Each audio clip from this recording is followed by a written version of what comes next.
लोकतंत्र की एक महान परंपरा का महत्वपूर्ण दिवस है।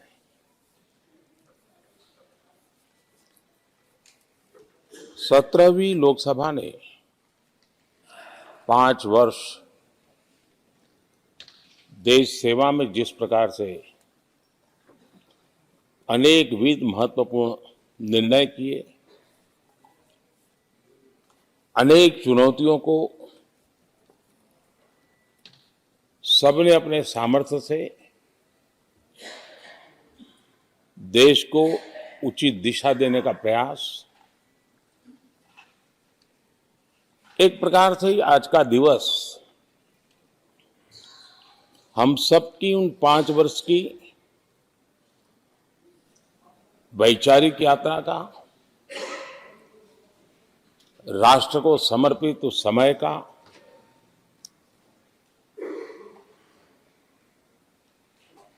देश को फिर से एक बार अपने संकल्पों को राष्ट्र के चरणों में समर्पित करना यह अवसर है।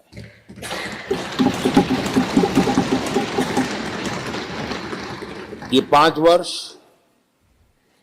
देश में रिफॉर्म, परफॉर्म एंड ट्रांसफॉर्म, ये बहुत रेयर होता है कि रिफॉर्म भी हो, परफॉर्म भी हो और हम ट्रांसफॉर्म होता अपनी आंखों के सामने देख पाते हो, एक नया विश्वास भरता हो। ये अपने आप में 17वीं लोकसभा से आज देश अनुभव कर रहा है और मुझे पक्का विश्वास है कि देश 17वीं लोकसभा को जरूर आशीर्वाद देता रहेगा।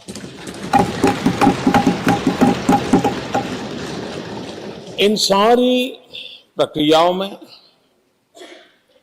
सदन के सभी माननीय सदस्यों का बहुत महत्वपूर्ण रोल रहा है, महत्वपूर्ण भूमिका रही है और ये समय है कि मैं सभी माननीय सांसदों का इस गृह के नेता के नाते भी और आप सबके एक साथी के नाते भी आप सबका अभिनंदन करता हूं।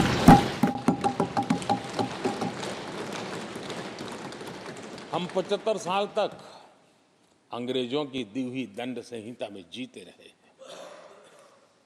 हम गर्व से कहेंगे, देश को, नई पीढ़ी को कहेंगे, आप अपने पोते पोती को कह सकेंगे गर्व से कि देश 75 साल भले दंड संहिता में जिया, लेकिन अब आने वाली पीढ़ी न्याय संहिता में जिएगी और यही सच्चा लोकतंत्र है।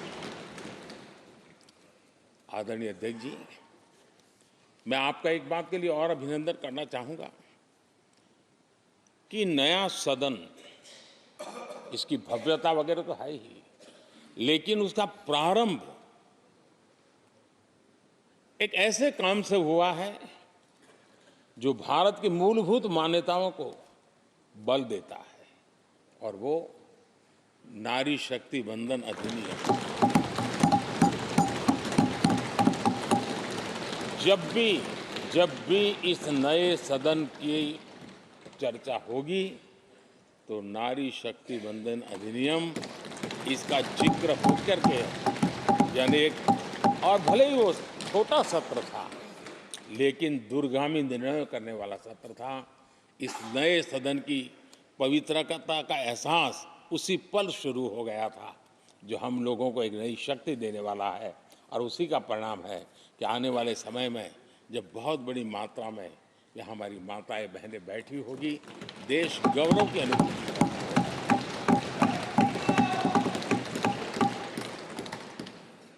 3 तलाक, कितने उतार चढ़ाव से हमारी मुस्लिम बहनें इंतजार कर रही थी।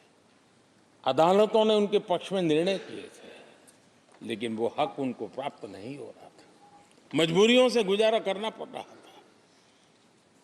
कोई प्रकट रूप से कहें, कोई अप्रकट रूप से कहें, लेकिन तीन तलाक से मुक्ति का बहुत महत्वपूर्ण और नारी शक्ति के सम्मान का काम 17वीं लोकसभा ने किया है। सभी मान्य सांसद, उनके विचार कुछ भी रहे हो, उनका निर्णय कुछ भी रहा हो, लेकिन कभी न कभी तो कहेंगे कि हाँ, इन बेटियों को न्याय देने का काम भी करने के समय हम वहाँ मौजूद हैं। पीढ़ियों से होता यह न्याय हमने पूरा किया है और वो बहनें हमें आशीर्वाद दे रही है। आदरणीय अध्यक्ष जी, आने वाले 25 वर्ष हमारे देश के लिए बहुत महत्वपूर्ण है। राजनीति की गहमागहमी अपनी जगह पे है, राजनीतिक क्षेत्र के लोगों की अपनी आशा आकांक्षा अपनी जगह पे है, लेकिन देश की अपेक्षा, देश की आकांक्षा, देश का सपना, देश का संकल्प ये बन चुका है। 25 साल वो हैं जो देश इच्छित परिणाम प्राप्त करके रहेगा।